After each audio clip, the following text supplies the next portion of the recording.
Some walked for Pam and Monique, while others walked for Mark and Joy. And in the end, each and every participant played a part in helping this year's Walk to End ALS surpass expectations.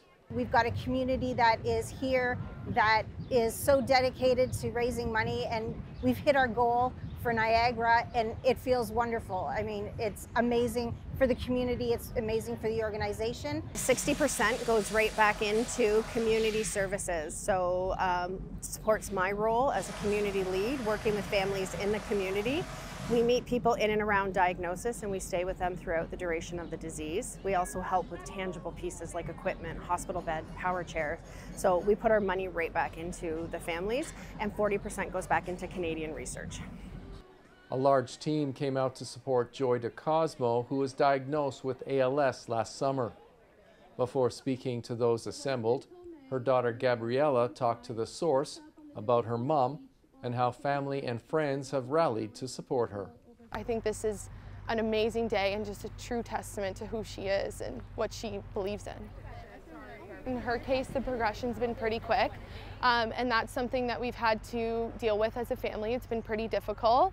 She was diagnosed officially in August, but her first symptom was February of last year. And from there, I think that our disease process has gone a little quicker than most families with the disease, and it's been difficult. She's the backbone of our family. She's done everything for us growing up, and it's been hard, but we've shown a lot of adaptability and perseverance, and I think that's amazing. Pam Skinner had modest expectations when she formed her team, Pam's Posse. She was blown away by the support she received from family, friends, and the Niagara College community. I have been overwhelmed by the response. So I've had, I think they were still coming in this morning. I think it's up to 180 individual donors that have contributed. And we're going to have about 70 to 80 people here at the walk today.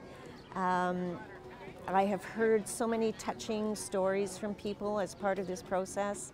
You know, their own similar experiences, offers of support.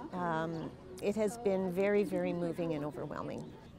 Mentally, how have you been able to deal with the impact of the diagnosis? It really, it's almost a classic grieving process. You know, at first it's like, oh, this is an adjustment, I can make this adjustment, I'm okay.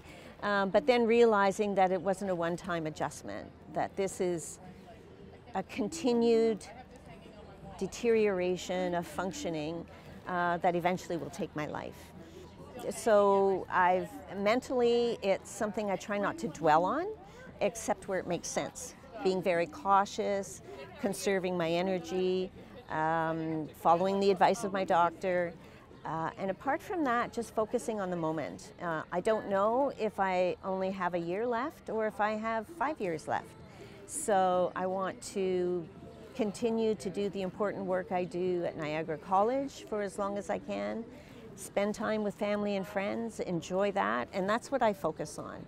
Financial and emotional support are critical for those dealing with ALS, and organizers want everyone impacted by the disease to know that they are there to help. There's no government funding for this disease, so people are really thrown into stormy seas when they receive this diagnosis. So that's why ALS Canada services are so important. We're there every step of the way, from beginning right to end. We do need more money and funding. It almost seems like we're on the precipice of something great, but we just need that push over, and money is what's going to do it. In Niagara, you're watching The Source on your TV.